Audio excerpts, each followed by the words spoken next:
Elena Marchetti never imagined that stealing from God would be the night her childhood died forever. But as she slipped through the ancient shadows of San Lorenzo Church at 2:30 a.m., desperation had already rewritten every moral law her 17 years had taught her. The girl who once lit candles for her dying mother now moved like a ghost through the sacred darkness, her knowledge of the parish layout serving as a roadmap to either salvation or damnation. The church's Gothic nave stretched before her like the ribcage of some sleeping beast, stone pillars rising toward vaulted ceilings that seemed to hold up heaven itself. Moonlight filtered through medieval stained glass windows, casting fragmented saints across marble floors where generations had knelt in prayer. Each footstep, despite Elena's careful placement, seemed to echo with the weight of centuries, as if the stones themselves were recording every sin committed within these hallowed walls. Elena pressed her palm against the cool stone of a pillar, steadying herself as her heart hammered against her ribs with the frantic rhythm of someone who had nothing left to lose. 2 months ago, she had been just another Roman teenager worried about university entrance exams and whether Alessandro from her physics class might notice her.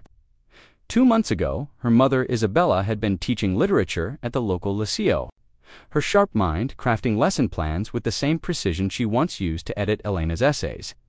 Now Isabella lay in a hospital bed, her body ravaged by aggressive cancer that had consumed their savings faster than it devoured her strength. The oncologists spoke in careful euphemisms about experimental treatments in Swiss clinics, their words dancing around the brutal mathematics of hope. 50,000 euros for a chance at 6 more months, maybe 12 if God felt generous. Eyes adjusted to the church's amber gloom as she moved deeper into the sanctuary. Her target clear in her mind, the sacristy's antique reliquary collection. Pieces valuable enough to buy Isabella time that no amount of prayer had provided. The irony wasn't lost on her, stealing from the saints to save the woman who had taught her to believe in miracles. But as Elena approached the ornate gates leading to the sacristy, a soft, golden glow emanated from what should have been an empty transept. Her blood turned to ice as she realized her carefully researched plan had encountered the one variable. No amount of preparation could account for someone else was awake in this sacred space, moving with the quiet authority of someone who belonged. Here, as naturally as candles belong to darkness, the figure emerged from the shadows like a vision materializing from prayer itself. Elderly man in simple white robes, moving with the unhurried grace of someone who belonged in this sacred space as naturally as starlight belonged to eternity.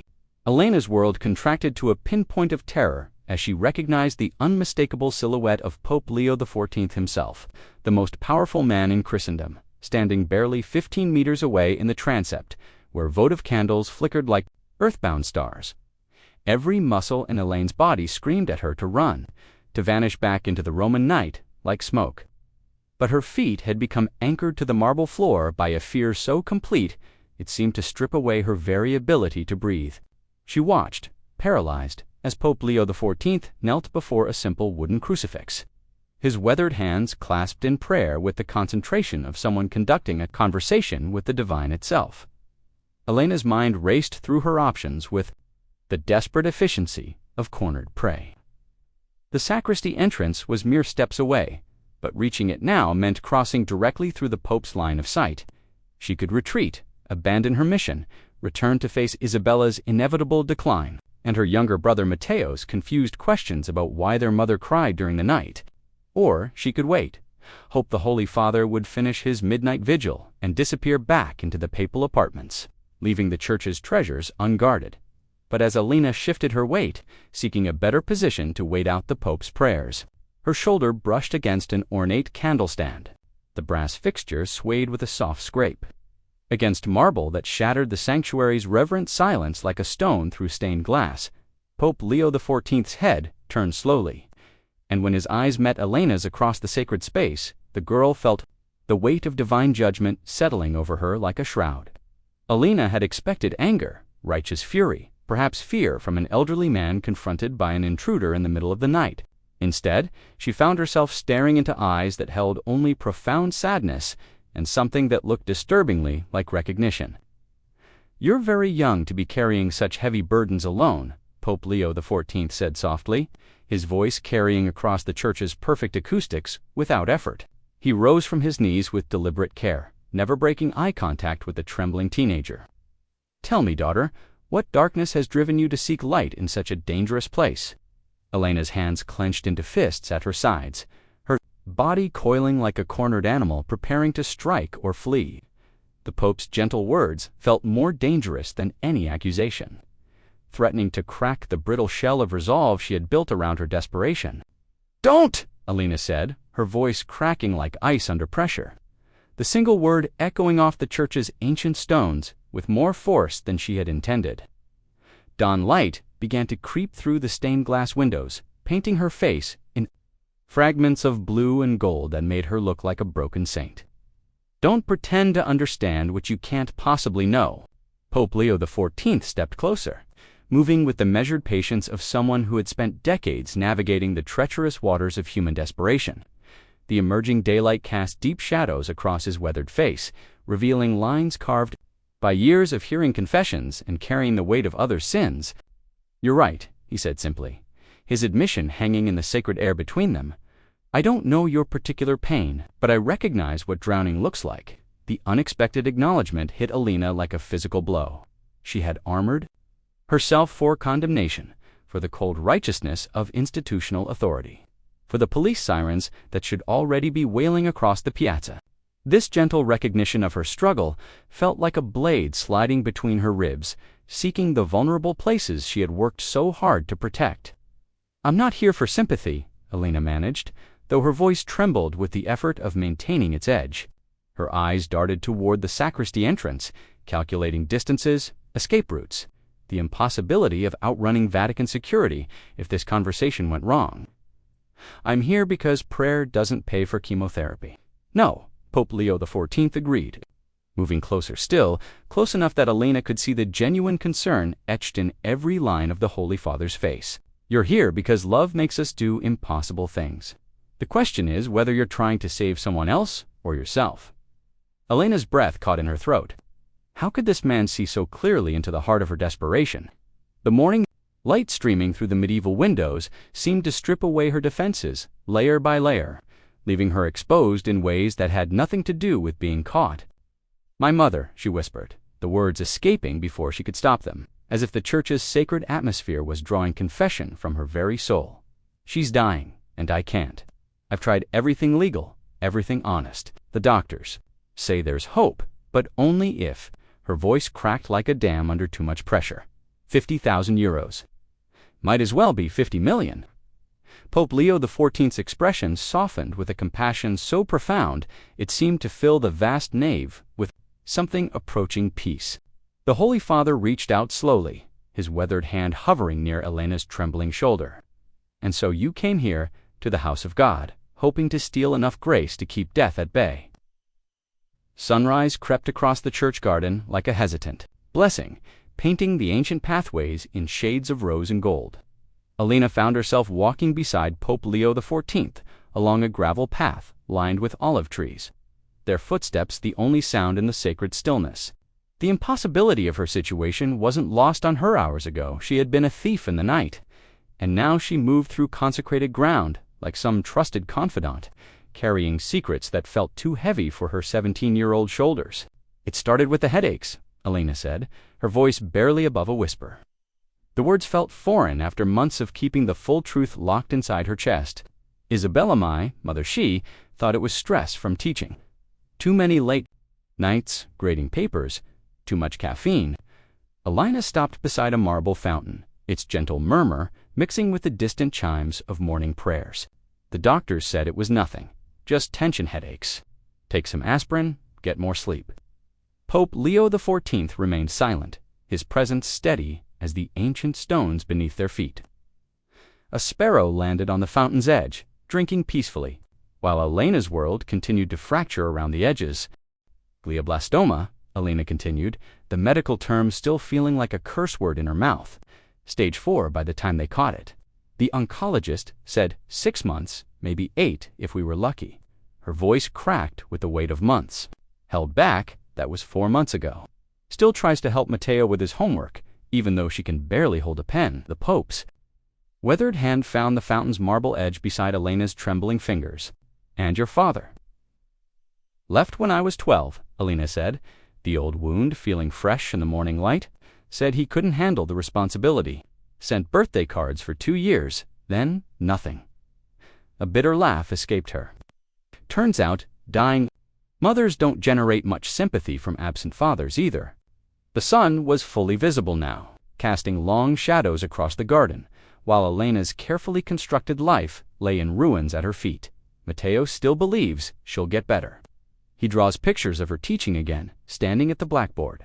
Like nothing happened, Elena turned to face Pope Leo XIV, her eyes red-rimmed but blazing with desperate determination. "So yes, I came here to steal from you. From God himself, if necessary. Because what kind of daughter would I be if I didn't try everything?" Pope Leo XIV's next words would either condemn her or offer something Elena had stopped believing in: hope. The Vatican administrative offices felt like stepping into the bureaucratic heart of divine mercy itself. Filing cabinets lined walls adorned with Renaissance frescoes, while morning light streamed through tall windows, illuminating case files that represented thousands of desperate souls seeking papal intervention. Elena sat rigid in an ornate chair that probably predated most nations, watching Pope Leo XIV settle behind a mahogany desk with the calm authority of someone accustomed to moving mountains with a signature. "The Vatican maintains emergency medical funds for extraordinary circumstances," the Pope said without preamble, pulling out a leather-bound ledger that looked older than the concept of modern medicine. "Isabella's treatment in Switzerland is expensive, but not impossible. I can authorize the full amount this morning." Elena felt reality tilt on its axis, the words hitting her like a physical blow that knocked the breath from her lungs. "You're saying you'll just ... give us the money?" The question came out strangled, disbelieving, as if speaking too loudly might shatter whatever miracle was unfolding before her. Sister Maria Teresa, a sharp-eyed woman in her 50s who managed the Vatican's charitable operations, looked up. From her computer terminal with practiced efficiency, the Marchetti family qualifies under emergency medical provisions. "I can process the paperwork immediately.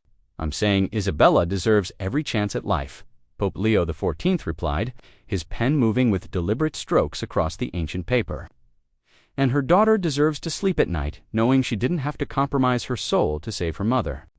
The heavy oak door burst open with such violence that it struck the wall behind it, causing a framed photograph of Mother Teresa to rattle on its mount.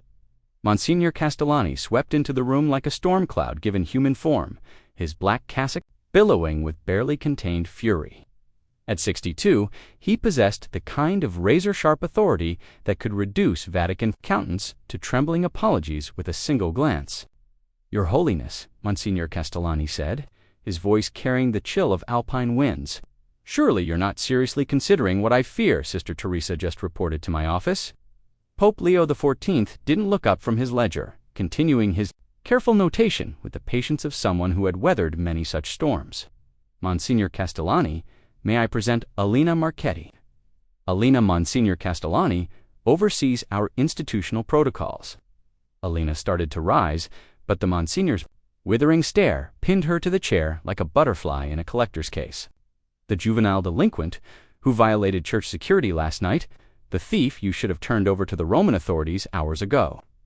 The daughter, Pope Leo XIV, corrected with gentle steel, who found herself facing an impossible choice, and chose love over law. Monsignor Castellani's hands clenched at his sides, his composure cracking like ice under pressure. "Holy Father, with all due respect, we cannot simply distribute funds to every desperate criminal who manages to breach our walls." The difference between Vatican City and Elena's neighborhood in Centicelle was like stepping from paradise into purgatory. Graffiti-scarred apartment blocks reached toward a gray sky like broken teeth, their facades crumbling under the weight of decades in disappointment. Elena climbed the narrow stairs to her family's fourth-floor flat, the Pope's promise of help feeling as fragile as spun glass in this harsh reality where miracles rarely survived past sunrise. "Elena, is that you?" Isabella's voice drifted from the small living room, weaker than it had been just yesterday, but still carrying the warmth that had guided Elena through every crisis of her 17 years. Despite the medications that clouded her thoughts, Isabella's eyes still held the fierce love of a mother who would die before letting her children suffer. "Yes, Mama, I'm home." Elena found her mother propped up on their threadbare sofa, a colorful blanket covering her frail frame. Reading a worn copy of Dante with the concentration of someone trying to forget her own limitations. 10-year-old Matteo was building towers with mismatched blocks on the floor, his innocent laughter a bright counterpoint to the shadows that had settled over their home. "Did you hear anything from the doctors about Mama's treatment?" Matteo asked, his dark eyes wide with the hope that children carried so naturally. He had Isabella's stubborn chin and Elena's quick intelligence, but his faith remained unshattered by the harsh mathematics of poverty. Before Elena could answer, 3 sharp knocks echoed through the thin walls, too aggressive for neighbors. Too rhythmic for deliverymen, Elena's blood turned to ice. She recognized that sound from the desperate weeks when she had borrowed money from people who didn't accept late payments or sob stories. "Stay with Mama Elena," whispered to Matteo, moving toward the door like someone approaching her own execution. The men in the hallway looked like shadows, given human form black leather jackets, despite the afternoon heat, faces that might have been carved from the same stone as ancient Roman statues, but without any trace of nobility. Enzo stepped forward, his smile sharp enough to draw blood, flanked by 2 associates, whose presence radiated the particular menace that came from men who had crossed lines ordinary people wouldn't even approach. "Elena Piccola you've been avoiding." "Our calls," Enzo said, his voice carrying the deceptive warmth of a snake before it strikes. "For weeks overdue on the interest payment, the numbers are becoming ... uncomfortable. I told you, I need more time. My mother's getting treatment." Enzo laughed, a sound like glass, shattering. "With what money? Vatican charity." His expression hardened as he leaned closer. "You owe us 12,000 euros now, with penalties today." Through the thin door, Elena could hear Isabella helping Matteo with his homework, her weak voice patiently explaining fractions with determined optimism. The Vatican press office had transformed into a battlefield. Camera flashes erupted like artillery fire as journalists from every major network on Earth crowded into the Sala Stampa, their voices creating a cacophony that seemed to shake the Renaissance frescoes themselves. The story had broken at dawn. Through a leaked Vatican security report, Pope Leo XIV grants medical fund to teenage church thief instead of pressing charges. Monsignor Castellani stood at the podium like a man facing his own execution, his usually immaculate appearance showing hairline cracks under the relentless assault of questions. Sweat beaded on his forehead despite the air conditioning, and his hands gripped the marble lectern with enough force to leave fingerprints in stone. "Your Eminence, is it true that His Holiness personally authorized funds for a teenage criminal's family expenses?" Monsignor Castellani. "What message does this send about Vatican security protocols? Are we to understand that breaking into churches is now a valid fundraising strategy for Rome's youth?" Each question landed like a physical blow, and Castellani's composure, legendary among Vatican insiders, began to fracture along the edges. His Holiness has always demonstrated exceptional compassion for those facing desperate circumstances, compassion, or catastrophic judgment. The voice belonged to Sarah Mitchell from BBC World, her tone sharp enough to cut marble.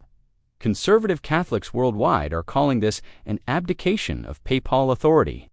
How do you respond to claims that Pope Leo XIV has essentially put a price tag on church break-ins? In his private study, Pope Leo XIV watched the coverage unfold across multiple screens, arranged like windows into a world gone mad. Each monitor showed his face beside Elena's school photograph there, one from last year's yearbook, where the girl smiled with the confidence of someone whose biggest worry had been passing her literature exam. The headline scrolled beneath in a dozen languages. "Pope rewards youth crime, Vatican security compromised, mercy or madness." His phone rang incessantly, cardinals from 6 continents demanding explanations, Vatican department heads requesting emergency damage control meetings, and his chief of staff practically begging for guidance on managing what the media had already dubbed the Vatican youth scandal. But Pope Leo XIV sat in perfect stillness, his weathered hands folded in prayer, seemingly unmoved by the hurricane of criticism swirling around him. On one screen, a panel of theologians debated whether His actions constituted pastoral care or institutional suicide. On another, crime experts calculated the potential increase in juvenile delinquency if Vatican charity became perceived as a reward for criminal behavior. Soft knock interrupted his meditation. Monsignor Castellani entered without waiting for permission, his face bearing the particular exhaustion that came from defending the indefensible to a hostile world. Holy Father, the College of Cardinals is demanding an emergency session. The hospital room smelled of antiseptic and fading hope. Isabella lay motionless in the narrow bed, her breathing shallow and labored under the tangle of tubes and monitors that had become her electronic lifeline. The cheerful yellow walls, painted to comfort cancer patients, seemed to mock the gravity of what was unfolding within them as Alina watched her mother slip away by degrees, while the world outside debated the Pope's mercy. Dr. Rossini emerged from behind the monitors, his face bearing the particular exhaustion that came from delivering impossible news to desperate families. Alina stood beside Isabella's bed, like a sentinel guarding a treasure she was powerless to protect. Her hand wrapped around her mother's frail fingers, while Matteo pressed close against her side. His small body trembling with confusion, he was too young to understand. The tumor has accelerated beyond our projections, Dr. Rossini said, his voice professionally gentle but brutally honest. We need to begin the Swiss protocol immediately, or ... He didn't finish the sentence. The machine's steady beeping filled the silence with electronic urgency. Alina felt the world narrow to a pinpoint of desperate clarity. How immediately? The flight to Zurich leaves in 6 hours. The treatment center is holding a slot, but only until midnight after that. ... The doctor's hands spread helplessly. I'm sorry. I know the Vatican funding has been complicated by recent events. It has been authorized. The voice came from the doorway, calm and certain as cathedral bells. Pope Leo XIV stood there in simple white robes, flanked by 2 Vatican officials, carrying leather briefcases. His presence seemed to fill the clinical space with something indefinable, not quite peace, but the possibility of it. Elena's throat constricted with emotion she couldn't name. Your Holiness, with everything happening in the news. You didn't need to come. A daughter fights for her mother, the Pope said simply, approaching Isabella's bedside with the reverence reserved for sacred ground. A mother sacrifices everything for her children. These are not extraordinary acts. They are the most human things in the world. He looked down at Isabella, whose pale face remained serene despite the tubes and wires. And sometimes grace finds a way to meet love halfway. One of the Vatican officials opened his briefcase, withdrawing documents that seemed to glow with possibility. The transfer to the Zurich facility has been completed. Medical transport has been arranged. Through the room's window, Alina could see protesters gathering outside the hospital, some supporting the Pope's decision, others condemning its signs, reading saint or sinner, and Vatican crime wave. Bobbed in the crowd like accusations made manifest, Isabella's eyes fluttered open, focusing on the man in white with startling clarity, despite hours of unconsciousness. Are you the angel Alina told me about? Isabella whispered. The hospital chapel was a small sanctuary tucked away on the 12th floor, its simple wooden pews facing a modest altar adorned with a single crucifix. Pope Leo XIV knelt in the front row with the patience of someone who had spent a lifetime in conversation with the divine. While Alina paced the narrow aisle like a caged animal, her footsteps echoing off the plain walls. Through the chapel's single window, the lights of Rome twinkled like earth-bound stars, indifferent to the drama unfolding in the surgical ward 3 floors below. Isabella has been in surgery for 8 hours, Alina whispered, her voice thick with exhaustion and fear.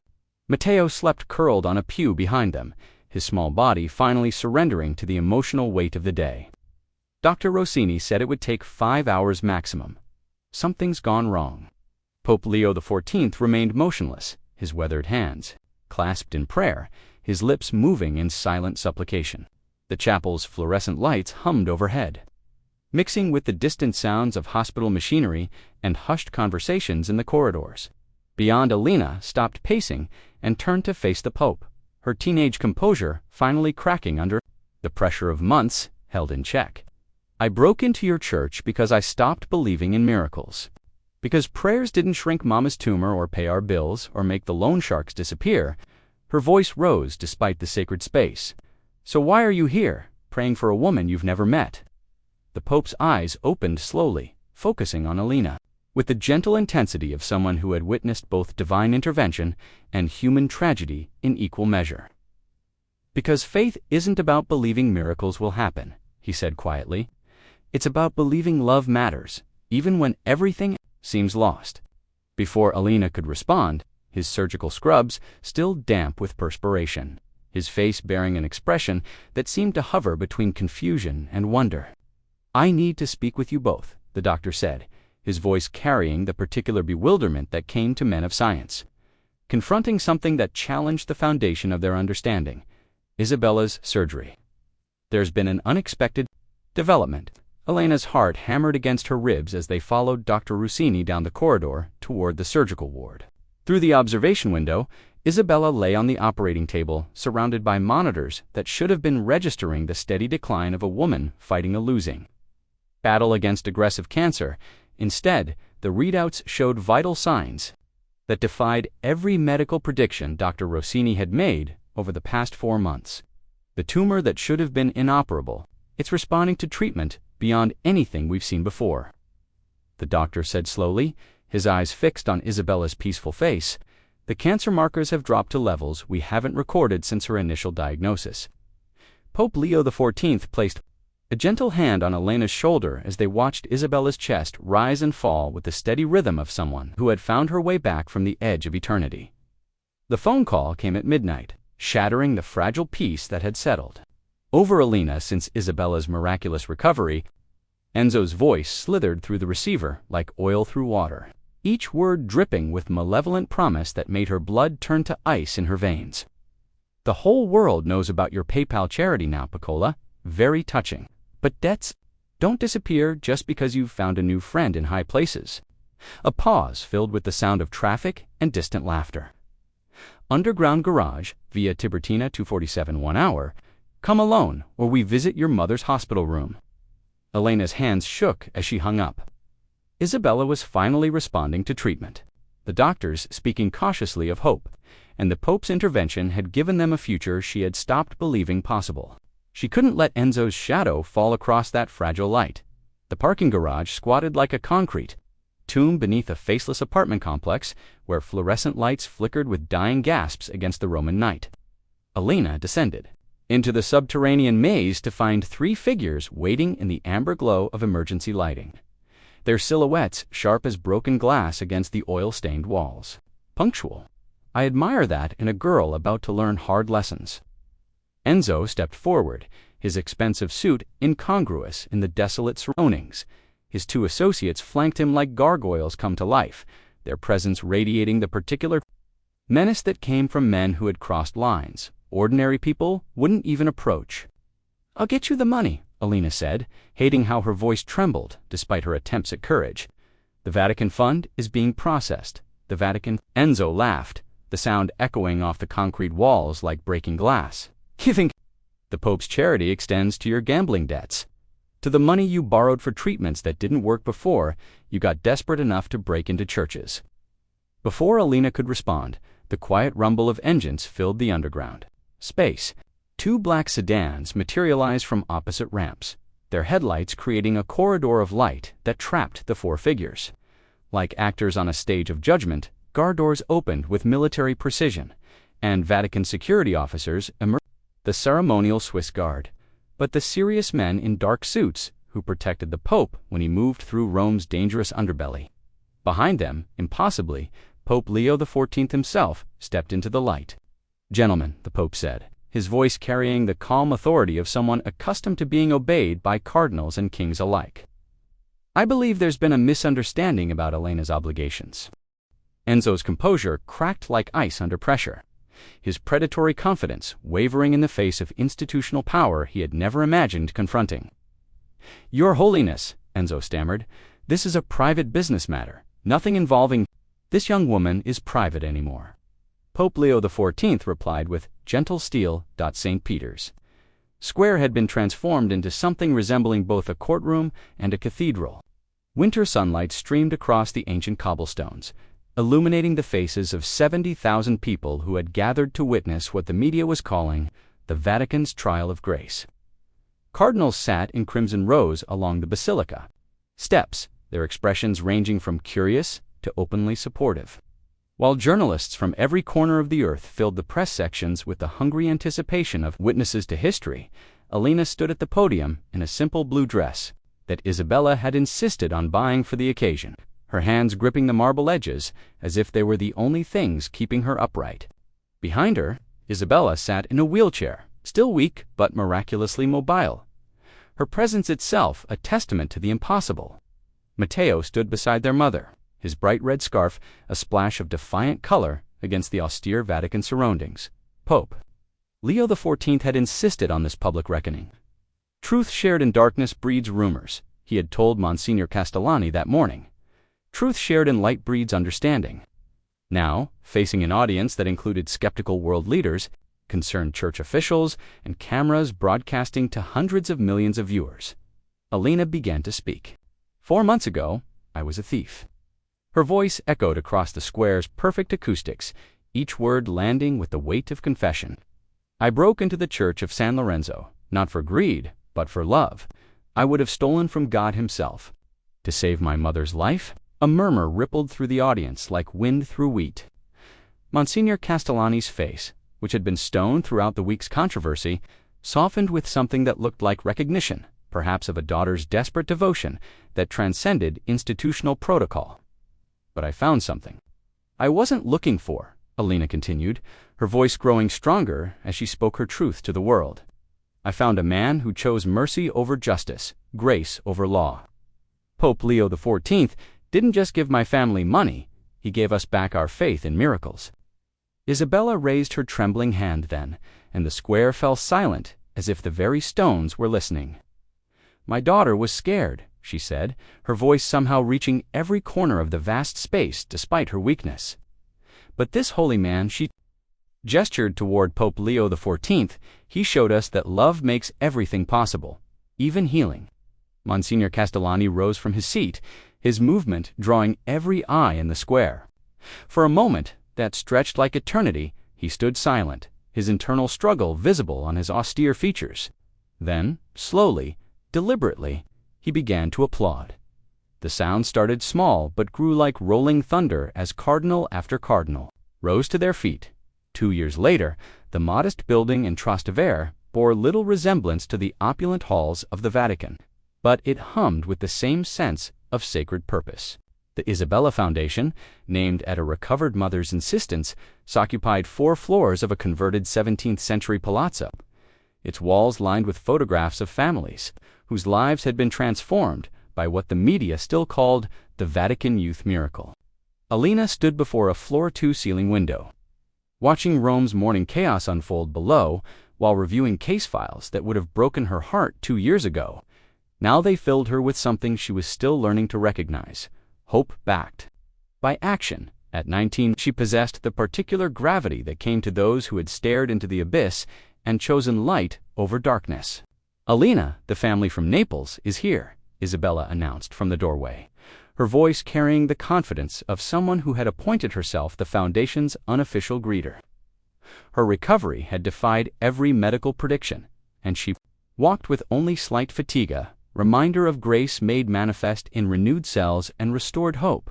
Alina turned to see Maria Conti clutching her 15-year-old son, Francesco, both of them wearing the particular expression of desperate hope she recognized all too well. Francesco's letter had been one of dozens that arrived daily, caught stealing prescription medications for his diabetic grandfather, facing juvenile detention, his family drowning in medical debt and bureaucratic indifference. Mrs. Conti Alina said, gesturing toward the comfortable chairs arranged near her desk. Please, sit, tell me about Francesco. As Maria began her story, the familiar litany of medical bills, insurance denials, and impossible choices, Alina felt the weight of responsibility that had become both her burden and her blessing. Each family reminded her of her own desperate night in the church, but now she sat on the other side of the equation, wielding the power to transform despair into hope. The soft chime of her phone interrupted Maria's narrative. Pope Leo XIV's name appeared on the screen, and Alina excused herself to take the call in the hallway. "Alina, my friend," the Pope's familiar voice carried warmth across the connection. "How are we doing with the Milan family?" Alina smiled at the wee Pope Leo XIV, insisted on reviewing every major case personally. "Little Julia's surgery is scheduled for next week. She should be walking normally by Christmas." "Excellent. And the funding for the new education wing in Palermo, Monsignor Castellani says the Vatican Bank will have the transfer completed by Friday." Alina still marveled at how Monsignor Castellani had become one of the Foundation's fiercest advocates. His initial resistance transformed into protective devotion. Through the window, Alina could see a group of teenagers gathered in the Foundation's courtyard, Former Street youth, who now served as peer counselors. Their stories of transformation rippling outward like stones thrown into still water. Marco, who had been caught robbing tourists near the Pantheon, now helped runaway children find safe shelter. Sophia, who had nearly died from a drug overdose at 16, counseled families struggling with addiction. "You know," Pope Leo XIV said, his voice carrying a note of reflection, "when I found you in that church 2 years ago, I thought I was helping one desperate daughter save her mother. I never imagined we were planting seeds for a garden this large." Alina watched as Francesco's shoulders began to relax, his mother's tears shifting from desperation to relief as Isabella explained the Foundation's comprehensive support system. In 2 years, they had helped over 300 families, preventing countless young people from choosing crime as their only option. "Holy Father, there's something I've been wanting to tell you. The night we met, I thought you were saving Isabella, but I realize now you were saving all of us, every family we help, every child who gets a second chance. It's because you chose mercy over judgment." A comfortable silence settled between them, filled with the weight of shared purpose and the quiet satisfaction of work that mattered. The distance, the bells of St. Peter's chimed the hour, a constant reminder of the night that had changed everything. "Alina," the Pope said finally, "do you remember what I told you that first morning in the garden? That grace finds a way to meet love halfway? I remember I was wrong about one thing. Grace doesn't meet love halfway, goes the full distance. We just have to be brave enough to let it work through us." As Alina returned to the Conti family, she carried with her the certainty that some transformations ripple outward like waves across water, touching shores we never knew existed, creating circles of mercy that would outlast them all.